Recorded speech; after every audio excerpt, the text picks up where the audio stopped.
The Galactic Council had ruled the stars for 9,000 years.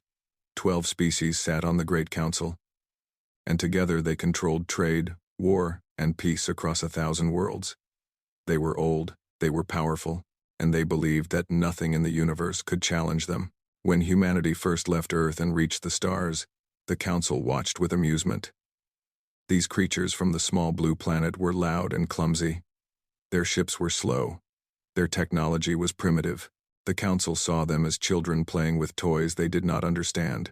But some members of the Council saw something else. They saw how fast humans learned. They saw how quickly human numbers grew. They saw the fire in human eyes, the hunger for more. And they became afraid. Captain Una Park stood on the bridge of her ship, the Soul's Promise, as it approached the great station of Velos Prime. She was 42 years old. With gray streaks in her black hair and calm eyes that had seen many things, Earth had chosen her to lead the first diplomatic mission to the Galactic Council. It was the greatest honor of her life. Beside her stood Commander Tae Kang, a tall man with broad shoulders and a soldier's discipline. He had spent 20 years in the military before becoming a peace envoy. He did not smile often, but when he looked at the stars, his eyes softened. He believed in this mission. He believed that humanity could find its place among the elder species. Dr. Hana Shin was the youngest of the three leaders. She was only 31, but she was already Earth's finest expert in alien languages. She had spent years studying Council transmissions, learning their words and their ways. She was nervous and excited. This was everything she had worked for. The Soul's Promise carried 47 humans in total. Scientists, diplomats, translators, and crew. They brought gifts from Earth, art and music and samples of human culture. They came with open hands and hope in their hearts. Velos Prime was a massive station floating in empty space, far from any sun. It was built of white stone and silver metal, beautiful and cold. The Council had constructed it as neutral ground where all species could meet. No weapons were allowed, no armies, only words. The Council's speaker was a creature called Morvith. He belonged to the Morvek species, beings that looked like tall insects with pale shells and many eyes. Morvith had led the Council for 300 years. He was patient and clever and completely without mercy. He welcomed the humans with a ceremony that meant nothing. He smiled with a mouth that could not truly smile. He spoke words of friendship while his mind calculated the threat that humanity posed. Behind closed doors, the Council had already made their decision. 11 of the 12 species had voted. Humanity was too dangerous to allow into the galactic community. They bred too fast. They learned too quickly. They had a history of violence that frightened even species that had fought great wars. They would be made an example. The negotiations lasted 42 days. Una Park spoke of peace and cooperation. She offered trade agreements and cultural exchange. She promised that humanity wanted only to learn and grow alongside the elder species. Morvith listened and nodded and said nothing of importance. On the 42nd night, soldiers came for the humans. They called themselves Council Enforcers, warriors drawn from several species who served the will of the 12. They surrounded the human quarters with weapons drawn. They claimed to have evidence that the humans were spies, that they had stolen Council secrets. It was a lie. Everyone knew it was a lie. But lies did not matter. When you had all the power, Tae Kang fought. He broke the arm of one enforcer and the jaw of another before they brought him down. They beat him until he could not move, and then they dragged him away with the others. Hana Shin did not fight. She was too shocked, too confused. She kept asking what was happening, kept saying there must be a mistake.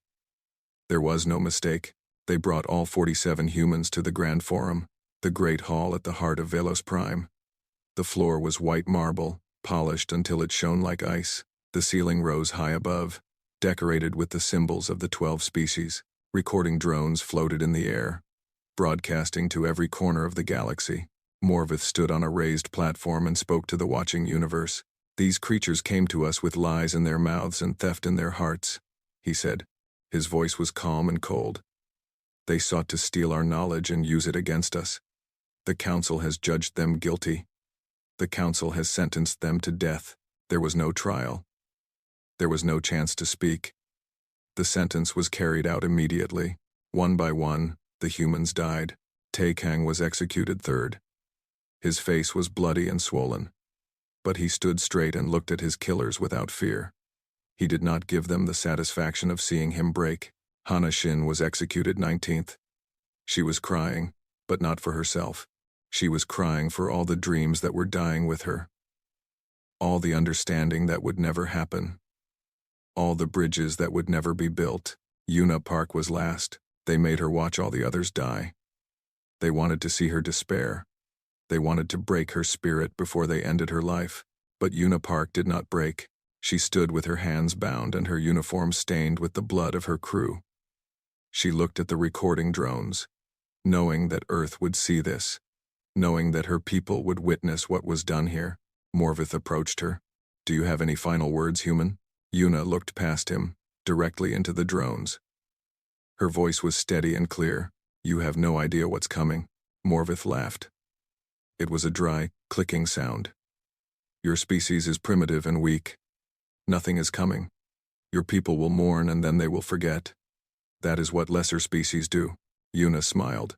It was not a kind smile. "Remember this moment," she said. "Remember what you did here. Because my people will never forget. And we do not forgive." The execution was quick. Yuna Park died on her feet, with her eyes open. Her blood spread across the white marble floor of the Grand Forum. It was red and bright against the pale stone. The cleaning drones moved to wash it away. But somehow, a stain remained. No matter how many times they cleaned, the mark would not fade. The transmission reached Earth 3 days later. Governments received it first. Then the military. Then the news networks. Within hours, every human on Earth had seen the execution of their people. There was silence at first. The kind of silence that comes before a great storm. The kind of silence that means something terrible is about to happen. And then the silence broke. Mothers wept for children they had never met. Soldiers gripped their weapons with white knuckles. Leaders looked at each other and saw the same cold fire burning in every eye. The council had made a calculation. They had decided that killing 47 humans would frighten the rest into submission. They were wrong. They had not frightened humanity. They had awakened something far worse. For 1 full year, humanity said nothing to the galaxy. The council waited for threats. They waited for angry transmissions and desperate pleas. They waited for the primitive humans to shake their fists at the sky and curse the names of their betters. Nothing came. Morvith told the other council members that this was proof of human weakness. The lesser species had seen the power of the council and had crawled back to their little world in shame. The execution had worked exactly as planned. The threat was ended before it could begin. The council congratulated themselves. Morvith received honors and praise. Trade routes remained open. The 12 species slept peacefully in their beds, certain that the universe was as it should be. They had no idea what was happening on Earth. Admiral Seok Ryu sat alone in his office on the night he received command of the United Earth Defense Coalition.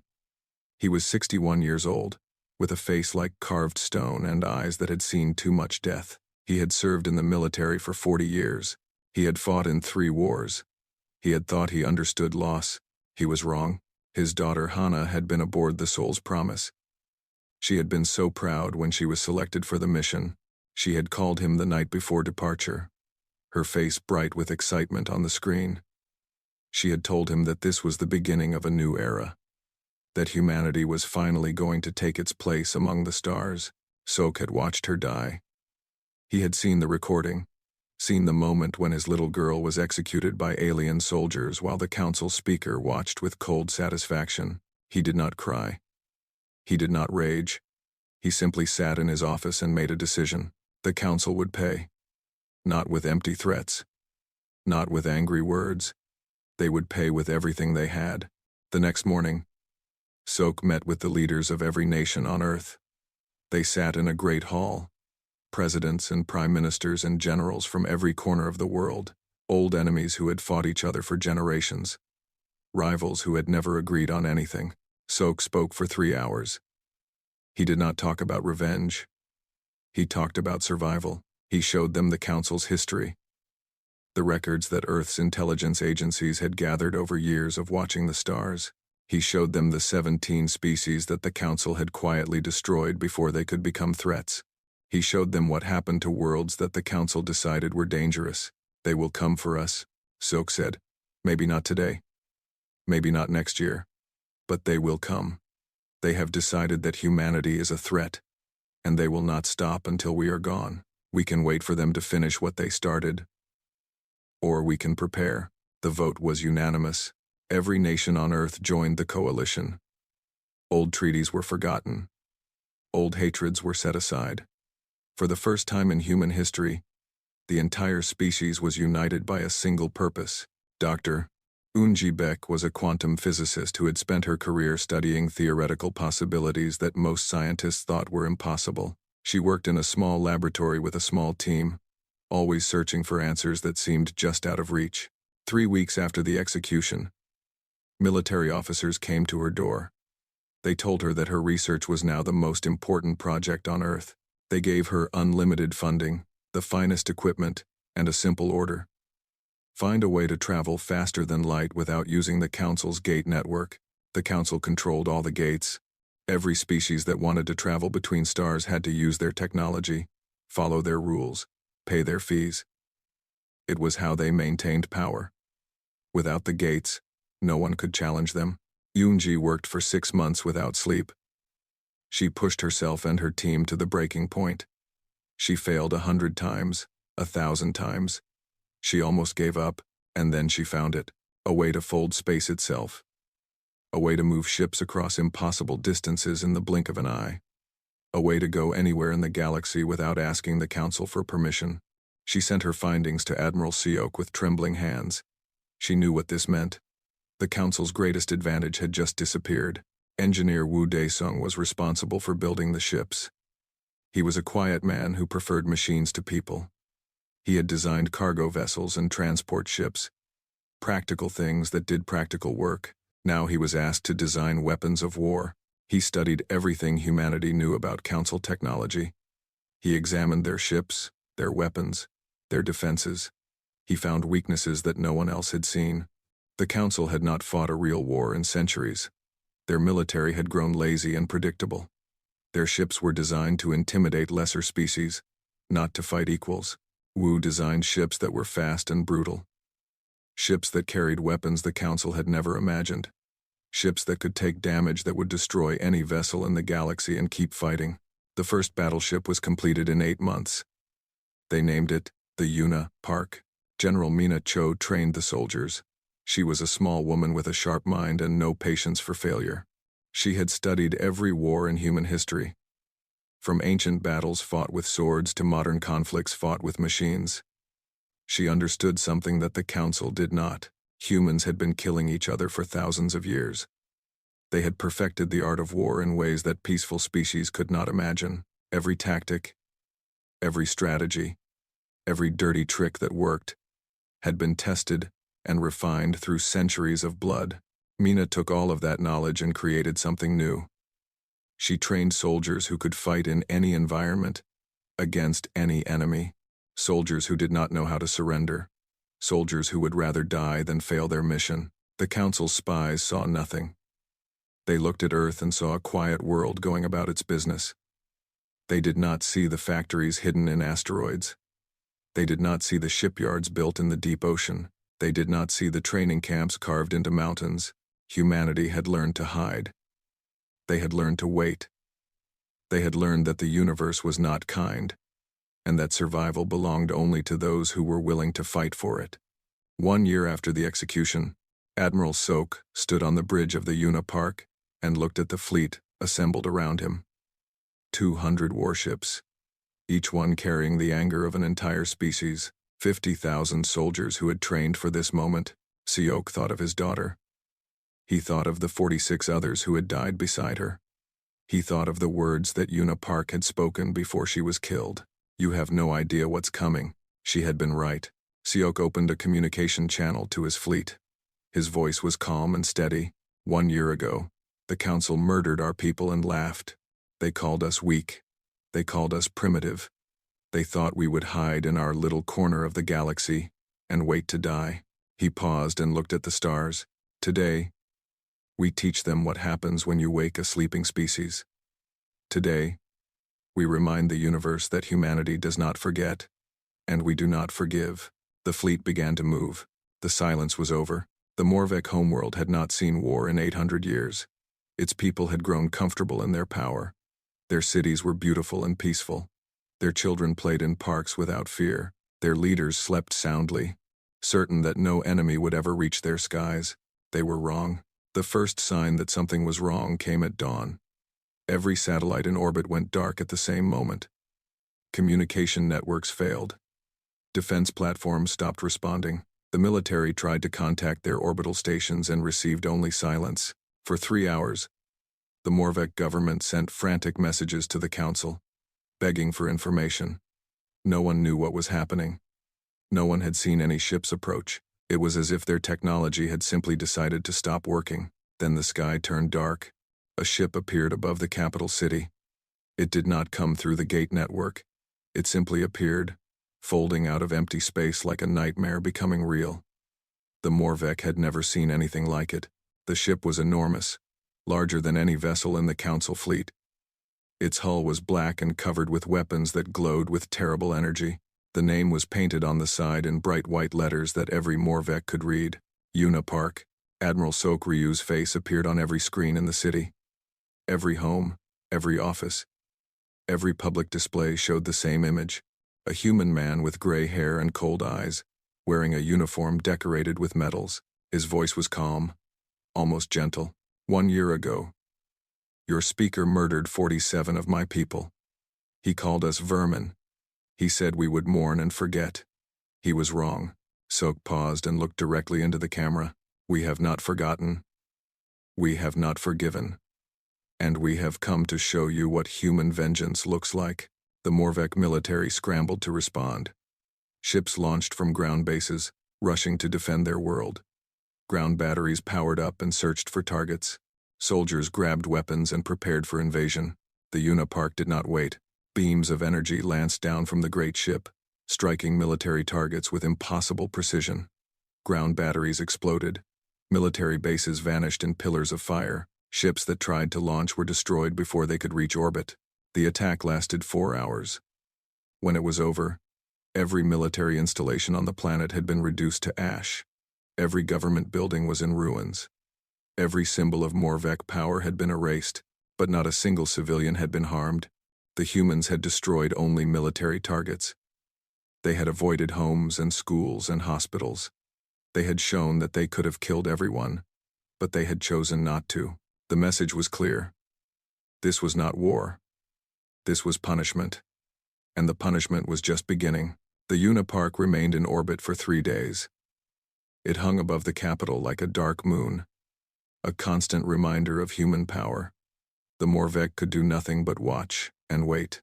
On the 3rd day, the ship disappeared, the same way it had arrived.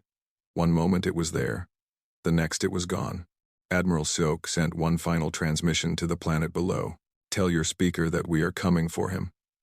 Tell the council that what happened here is only the beginning. You took 47 lives. We will take everything. The message spread across the galaxy within hours. Species that had dismissed humanity as primitive suddenly began to pay attention. The council called emergency meetings and demanded answers. No one had any. How had the humans traveled without using the gates? How had they disabled an entire planet's defenses without being detected? How had they built ships that powerful without anyone noticing? Fear began to spread through the council chambers. Over the next 6 months, 4 more council worlds received visits from the human fleet. Commander Hyun-soo led the attack on the Veloci shipyards. He was a young man, only 34, but he had been chosen to command the assault carrier Taekang because he understood what this war was about. He had served under the original commander Taekang on a training mission years ago. The older man had taught him about duty and sacrifice and the importance of protecting those who could not protect themselves. Now Hyun carried his mentor's name into battle. The Veloci shipyards were the largest construction facility in the galaxy. They built the warships that gave the Council its military power. Destroying them would cripple the Council's ability to fight back. Hyun's fleet appeared without warning, just as the Unipark had appeared over the Morvek homeworld. The shipyard defenders tried to mount a response, but their weapons seemed useless against the human vessels. Energy beams that should have torn through hull plating simply bounced away. Missiles exploded harmlessly against shields that glowed like angry stars. The battle lasted 6 hours. When it was over, the shipyards were burning. Millions of tons of metal and technology were reduced to floating debris.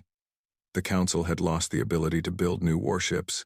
Hyun stood on the bridge of the Taekong and watched the fires burn. He thought of the man whose name he carried. He thought of the 47 who had died on Velos Prime. "This is for you," he said quietly. "All of you." General Mina Cho led the ground assault on Cauldron, a fortress world that housed the Council's strategic command center. Her soldiers moved through enemy defenses like ghosts, appearing where they were not expected, and vanishing before the enemy could respond. The Cauldron military had never faced opponents like this. Human soldiers did not fight like the armies they knew. They did not stand in formations and exchange fire. They hid in shadows and struck from behind. They used tricks and traps that seemed almost unfair. Within 2 days, the fortress had fallen. General Cho stood in the command center and downloaded every piece of military data she could find. Plans, codes, ship movements, everything the Council used to coordinate their forces. She sent it all back to Admiral Seok. The Council was in chaos. Their military was being systematically destroyed. Their worlds were being attacked and they could not stop it. They sent desperate messages to humanity, begging for negotiations. Admiral Seok did not respond. He had no interest in negotiations. He had watched his daughter die. He had seen the Council laugh at human suffering. He had heard Morvith speak of humanity as vermin to be exterminated. Now it was humanity's turn to speak. And their language was fire and steel. The attacks continued. More worlds fell. More Council military strength was reduced to nothing. The great alliance that had ruled the galaxy for 9,000 years was being torn apart by a species they had dismissed as primitive and weak. Morvith sent message after message, threatening and pleading and promising revenge. No one answered. The Council had started this war with an execution. Humanity intended to finish it. Fear is a powerful thing. It can make enemies into friends. It can make friends into enemies. And it can tear apart alliances that have lasted for thousands of years. The Galactic Council had ruled through unity, 12 species standing together, their combined strength making them invincible. No single species could challenge them. No fleet could match their power. This had been true for 9,000 years. But the human attacks had changed everything. The Council chamber on Velos Prime was filled with shouting.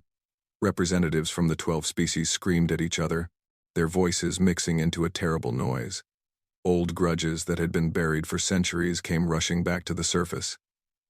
Blame was thrown like weapons. "This is your fault," the Keth ambassador shouted at Morvith. "You insisted on killing those humans. You said it would frighten them into submission. Look at us now." Morvith's many eyes narrowed with anger. "I did what was necessary. Humanity was a threat that needed to be eliminated. How was I to know they would develop technology beyond anything we have seen? We voted against the execution," the Oromani delegate said. Her species were tall beings covered in golden fur, known for their wisdom and patience. "We warned you that this was a mistake. You did not listen." The Sunfall Collective's speaker, a being made of crystalline structures that glowed with inner light, added its voice to the chorus. "3 of us voted against this path. We were overruled, and now we all suffer for the arrogance of the majority." The argument continued for hours. No decisions were made. No plans were formed. The Council that had ruled the galaxy could not agree on what to do about a single species from a single world. 2 weeks later, the Keth ambassador made an announcement that shook the foundation of galactic politics. The Keth were withdrawing from the Council. They were done. The ambassador explained. They had not agreed with the execution. They had not wanted this war.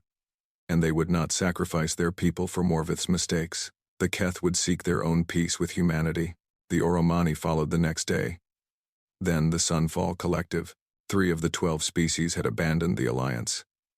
The Council was fracturing. Ambassador Jiun Wan received the 3 delegations on a human station near the edge of explored space. She was a woman of 60 years, with a face that showed nothing of what she was thinking. She had spent her career in diplomacy, learning to smile at enemies and hide her true feelings. She did not smile at the Keth, Oromani, and Sunfall representatives.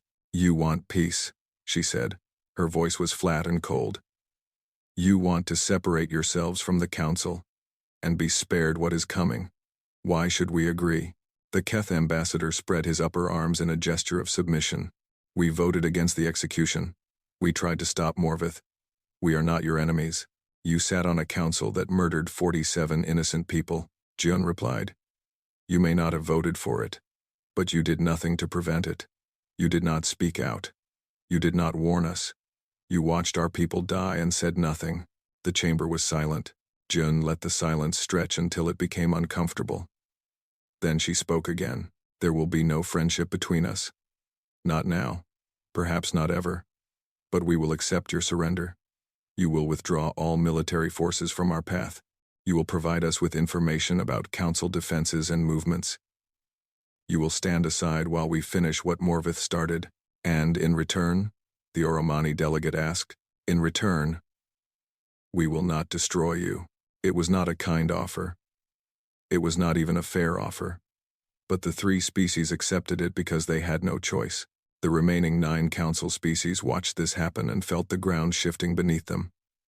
The alliance that had seemed unbreakable was falling apart, and they began to turn on each other. The Morvek blamed the Veloci for not protecting the shipyards. The Veloci blamed the Cauldron for losing the fortress world. The Cauldron blamed everyone for not supporting them properly. Ancient rivalries that had been suppressed for centuries burst into open conflict. Border skirmishes broke out between former allies. Trade agreements were abandoned. Diplomatic channels were closed. Morvith tried desperately to hold things together. He sent messages to every Council world, reminding them of their shared history and common purpose. He warned that humanity would destroy them all if they did not stand together. No one listened. The Council had always held power through control and manipulation. They had kept the lesser species afraid and dependent. They had made themselves seem necessary for survival. But now a new fear had arrived, and it was greater than anything the Council could offer. Captain Sira Yun landed on the fortress world of Caldris with a team of 12 soldiers. They were not there to fight. They were there to steal. Sarah was 38 years old, small and quiet with a face that was easy to forget. She had spent her career in military intelligence, learning how to go places she was not supposed to be and take things she was not supposed to have. Caldris was where Morvith had fled when the attacks began. He had surrounded himself with the remnants of the Council fleet, thousands of ships forming a defensive wall around the planet. He believed he was safe. He was wrong. Sarah and her team infiltrated the planet through methods that should have been impossible. They moved through the fortress like shadows. Avoiding guards and security systems, they reached the Council's central archive, the place where 9,000 years of records were stored. They took everything, every secret, every lie, every crime the Council had committed in its long history, and then they sent it all to every corner of the galaxy. The broadcast reached billions of beings on thousands of worlds. They learned that the Council had destroyed 17 emerging species before humanity, young civilizations that were just beginning to reach the stars. Wiped out because the Council decided they were threats. They learned that the Council had manipulated wars between lesser species, keeping them weak and divided so they could never challenge the 12.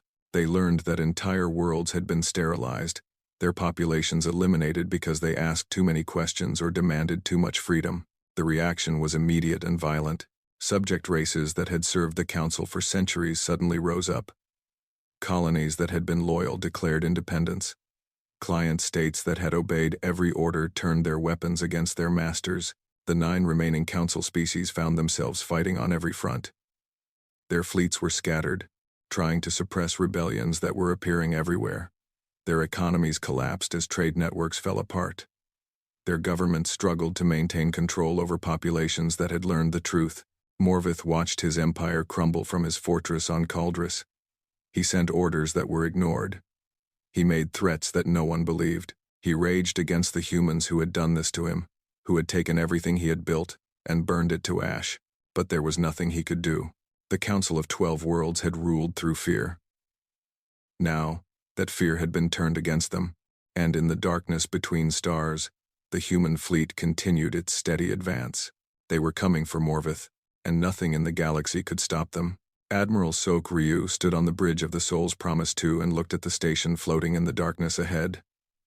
Velos Prime. The place where his daughter had died. The place where the Council had laughed as they murdered 47 innocent people. He had dreamed of this moment for 18 months. He had worked for it, planned for it, sacrificed everything for it. And now, it was finally here. The human fleet surrounded the station in every direction. 200 warships, their weapons charged and ready.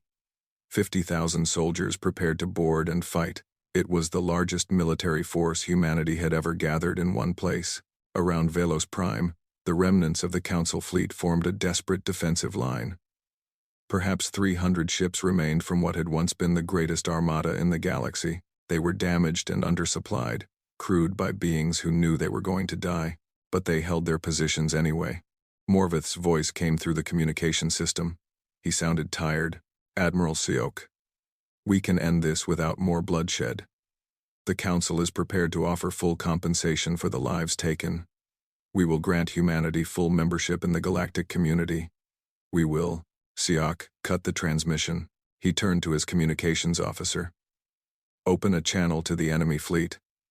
All frequencies. The officer nodded. Channel open, Admiral. Siok spoke clearly and without emotion. Defenders of Velos Prime. You have 1 hour to withdraw from this system.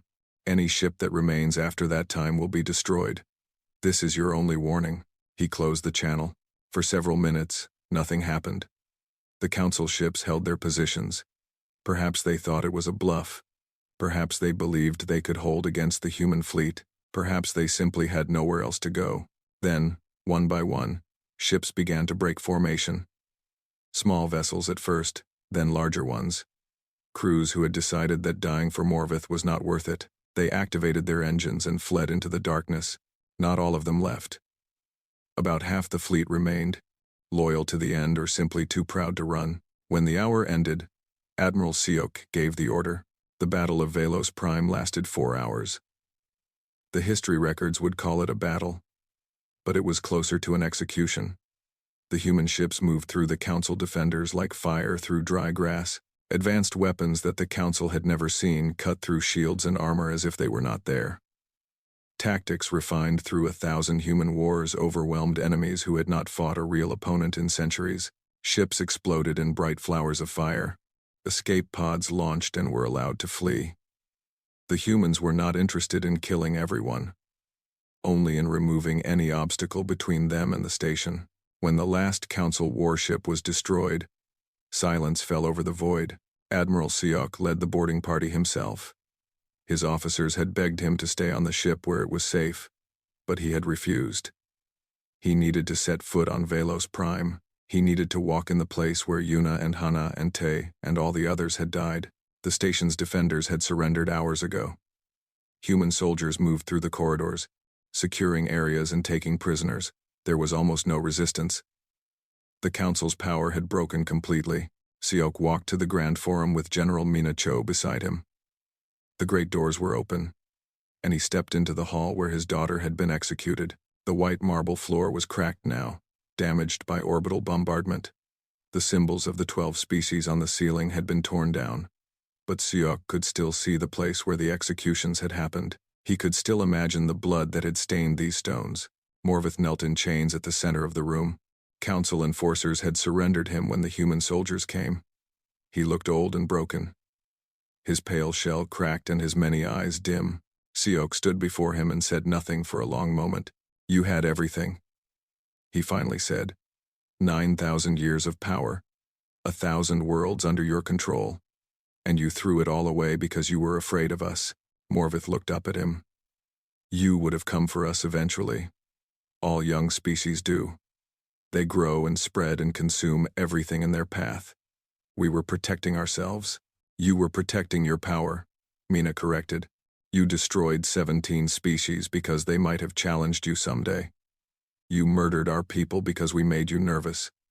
That is not protection. That is cowardice. Morvith made a sound that might have been a laugh. And what are you doing now? You have burned your way across the galaxy, destroying everything we built. How are you different from us? Siok considered the question. Maybe we're not, he admitted. Maybe there is no difference between what you did and what we are doing. But there is one thing I know for certain. He knelt down so he was at eye level with the council speaker. You started this. We are finishing it. The trial of Morvith and the remaining council leaders lasted 3 days. Representatives from humanity and the freed species served as judges. The evidence was overwhelming. The verdict was unanimous. Guilty, on all charges. The sentence was carried out at dawn on the 4th day, in the same grand forum where the human delegation had been murdered. It was broadcast across the galaxy. Just as the original execution had been, Siok did not watch. He had seen enough death. Instead, he stood in front of the memorial that had been erected on the station. 47 names carved into black stone. Yuna Park at the top, Hanashin somewhere in the middle, Taekang near the bottom. He placed his hand on his daughter's name and closed his eyes. It's done, he whispered. It's finally done. The Council of 12 Worlds ceased to exist that day. The remaining council species retreated to their homeworlds and asked only to be left alone. The subject races and client states formed their own governments. The galaxy would never be the same. Humanity did not try to fill the void. They did not create an empire or a federation. They simply went home. But before they left, they carved a message into the ruins of Velos Prime. It was written in 100 languages, so that any being who came to this place would understand. We asked for peace. You gave us war. We will not ask again. 1,000 years later, the galaxy still remembered. When species met humans in the darkness between stars, they were polite. They were careful. They treated the beings from the small blue world with respect that bordered on fear, because everyone knew the story. Everyone had heard what happened to the council that thought humanity was weak.